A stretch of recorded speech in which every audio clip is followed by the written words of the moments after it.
My name is Zach Stock. I'm in Denver, Colorado. I am a disenfranchised caregiver. As a result of the regulations put in place with 1284, I'm out of business. I was not able to obtain a retail location in a timeline that allowed me to comply with the rules. I think at the heart of 1284 and at the heart of the rules that have been established by this DOR committee, and really not at the fault of the Department of Revenue, we've essentially established an anti-competitive law. What I see is that this bill effectively prohibits any new entrants into the medical marijuana industry, not by the moratoriums that were imposed, but by the financial requirements to start a new business. What I see is something out of Ayn Rand's Atlas Shrugged, that essentially a number of business owners who do control a very large portion of the market, acting in their own interest, which is okay, that's what business owners do, were able to corner this market and through the advisory committee essentially draft a set of rules that prevented anyone except those very, very large, well-funded centers from complying with the regulations that are put forth. And I just feel that this is anti-American in the sense that business should succeed because they're better than their competition, not because their competition is regulated out of business. Thank you for your time. Difficult position to run through the litany. In my opinion, the 5-patient limit is illegal without rational basis. For 35-day rule, not only cruel but also illegal. The 70-30 rule, also unconstitutional, violation of antitrust statutes, also without a rational basis in reality. The residency rules, unconstitutional without a rational basis. The felony ban, illegal and without a rational basis. The local option ban is also unconstitutional. So I would encourage you as you move forward, given pending litigation, to prepare yourself for a world where some or all of these provisions will no longer be valid within 6 to 12 months. I believe that, as everybody else has said, that these rules vitiate privacy and are destructive to patients' belief that they can go to centers with relative anonymity and receive medicine, and that these rules will push people away from the center model back to an unregulated caregiver model, which may not be a bad thing. We could talk about that in another context, but clearly your privacy rules are outrageous. The security rules are excessive and, again, unnecessary, and your rules are pushing people back to the black market, undermining the intent and purpose of this law, and unless they're changed, you will see a flourishing in the black market. I want to just comment on a theme of what I think we're hearing this morning. There are very many people that are concerned with patient privacy, data security as this system moves forward. And I'd like you to reflect for a minute on why that is. And essentially what's gone on for the last 10 years is patients have faced systematic discrimination in employment, in housing context.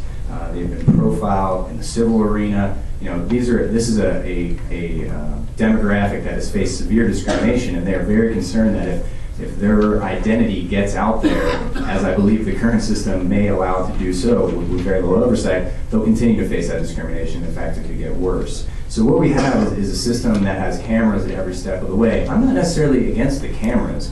I'm concerned about what happens to the tapes, who can access that information. And the way we've currently set this up, police, local law enforcement do not have to have probable cause that a crime is occurring in order to access patients' medical records of their transactions and buys. And that to me is inappropriate. That needs to be addressed either via these rules or via subsequent legislation. It absolutely has to be addressed, or the system is not going to work. For the last 10 years, we've had very strict patient privacy because the Constitution laid it out and said it will be a criminal offense for the health department to give up patient identity. We don't have that same protection for the DOR, and we need to really consider moving towards that. And perhaps we simply copy the language from the Constitution and say if the Department of Revenue is to give out patient information absent certain very serious circumstances, they also will face criminal prosecution. As you access medicine yourself, would you like law enforcement to know that you just purchased your heart medicine, your anxiety medicine, your Viagra? What is it? Your neighbors are law enforcement. You don't want them to know that necessarily unless there's some sort of crime going on, and that same protection should apply to patients who use medical marijuana legally. Thank you. My name is Jessica LaRue. I'm the owner of Twirling Hippie Confections, and I also was a member of the DOR recommendation board. And I can say that honestly, after having been a member of that, I've developed a bit of a Cassandra complex, which means that nobody's listening. There's a 12 by 12 square that you have to put your ID in. There are 3 standards which were used to cull the regulations from, and they were gaming, alcohol, and pharmaceutical. There is nowhere in any of those 3 standards that you have to put your ID in a 12 by 12 square on a video live uplink. On the other side of it, I would really like to mention that we have HIPAA laws in the state of Colorado, and I think that some of this is not addressing those issues, and we need to take that into account. If they're on camera, if they're being videotaped, and again, who's going to have access to those tapes? Who's going to know about these? I know so many people that are professionals, law-abiding citizens, tax-paying citizens, and they just don't know. They're scared. So my concern would be that if these rules are, they happen, and these things happen, then you're going to have so many indoor grow operations. They're just going to explode everywhere. I promise you that is going to happen because they're scared to walk into dispensaries. They're scared of people seeing them, and what's going to happen to that information that's going to get access. I have to tell you, please, please, please proceed with caution and take into consideration that these people do not want to have to grow their own, but they will. They'll do it. I promise you. Thank you. You glean the rules from what you knew: gambling, liquor, and pharmaceuticals. Those rules were presented to us, and as the advisory committee and those advising the advisory committee, we had a lot of say in the modifications of them.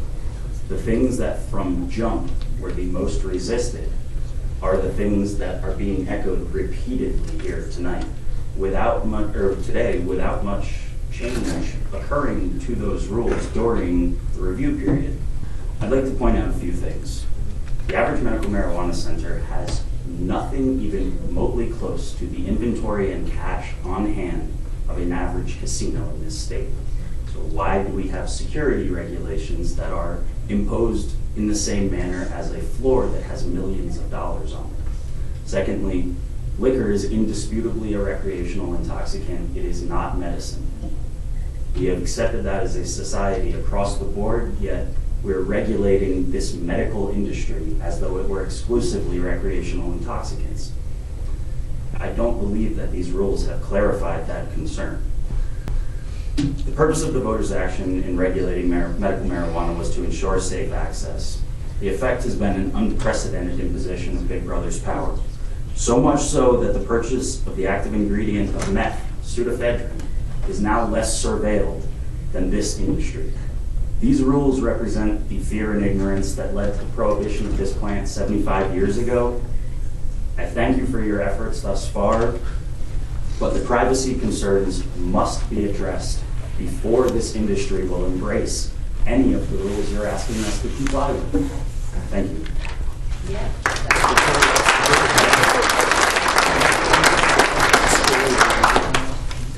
Hello, my name is Kyle Marsh. I represent the Phoenix Tiers industry of Colorado.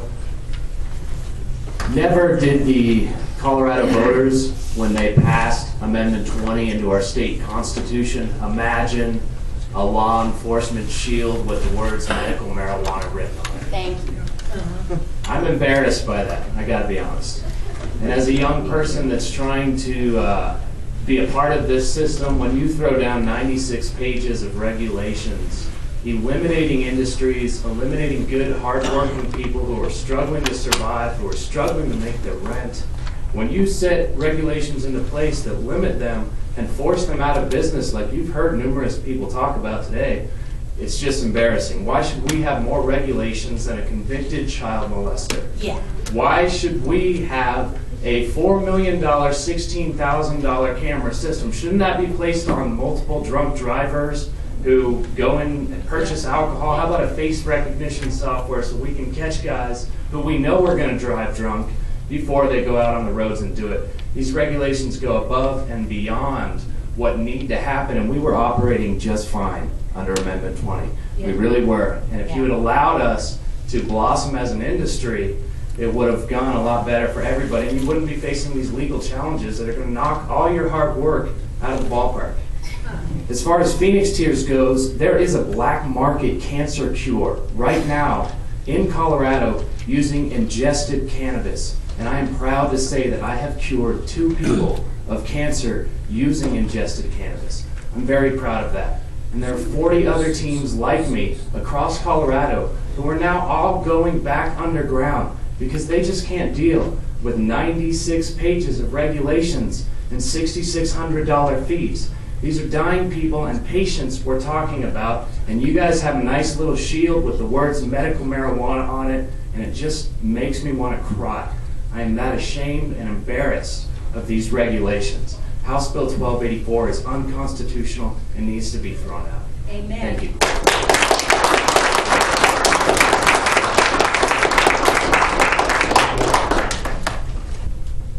As a patient, the idea of standing in front of a computer that I build, that takes my picture and takes the picture of my medicine, knowing that it is federally illegal and could wind me up in a whole mess of trouble, doesn't sit well with me.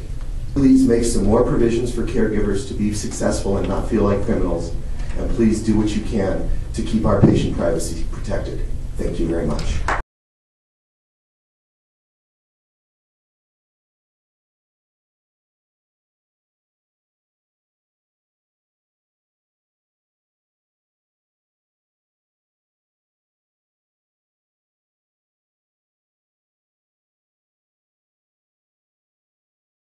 I would warn you guys with these rules of what you're really doing, because it seems like driving the market back to the black market. We've seen a decrease in our patients just because of the fear of these proposed rules with the cameras, putting the card, videotaped.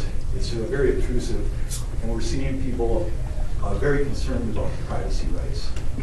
What you're doing with the rules is you're being a little bit over obtrusive, and what I'm seeing is a lot of people going back to their underground source. They're right now seeing a real decrease in revenue. I also publish Cannabis Health News, and I've actually been getting a whole bunch of emails from patients that do not want to renew their licenses because of the fear that their information may get out there. My concern, of course, is the same as others about privacy. I think it's, you've heard it articulated fairly well about how many people just will not come to the center to get their medicine that they need and will return to the street. And it's interesting that there's all this revenue coming in for the state, which we all hoped in the early, certainly I did, being over 60 years old, that the revenue would go to the state and be used for things that the state needs. Schools, lunch for kids, homeless people, things, and instead we played a new bureaucracy thinking that we could control marijuana when the federal government has spent tens of billions of dollars and has no control. Why does Colorado think that with a few million bucks you're going to be able to control marijuana? It's impossible. Can't happen, and you're just going to waste an opportunity to really help the state out. I drove 7 hours to show you the face of the convicted drug felons that you're passing judgment on. Over 5 years ago, in a totally separate life, I was convicted on a drug felony, and I was put in the system, and I learned my lesson, and I've completely flipped my life around. So not only am I standing in front of you as a convicted drug felon, but I'm also a proud mother, a trusted friend, a trusted employee, a homeowner, and a positive push in my community. I would like to believe that my mistakes are not going to dictate my life. I would like to have an opportunity to serve on the board of a nonprofit dispensary in my area, in my small town.